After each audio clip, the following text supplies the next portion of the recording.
అలాగే వల్లభనేని వంశీ గత 2 సంవత్సరాలుగా కొన్ని వివాదాల కారణంగా ప్రముఖంగా వార్తల్లో వ్యక్తిన వ్యక్తి గన్నవరం నుండి శాసనసభ్యుడిగా ప్రాతినిధ్యం వహిస్తా ఉన్నారు.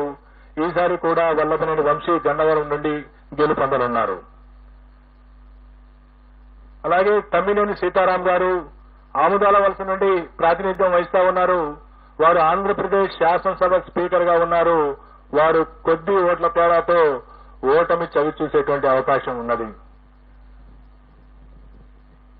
అలాగే రఘురామకృష్ణరాజు గారు, కనుమూరి రఘురామకృష్ణరాజు గారు ప్రస్తుతం నర్సాపురం నుండి ఎంపీగా ఉంటూ ఇటీవల తెలుగుదేశం పార్టీలో చేరి ఉండి నుండి శాసనసభకు పోటీ చేయడం జరిగింది. వారు ఉండి నుండి గెలుపొందబోతా ఉన్నారు. అలాగే బూడి ముత్యాల నాయుడు గారు, వారు ప్రస్తుతం ఆంధ్రప్రదేశ్ ఉప ముఖ్యమంత్రిగా ఉన్నారు. వారు అనకాపల్లి నుండి గతంలో వారు మాడుగుల నుండి శాసనసభ్యులుగా ఉన్నారు.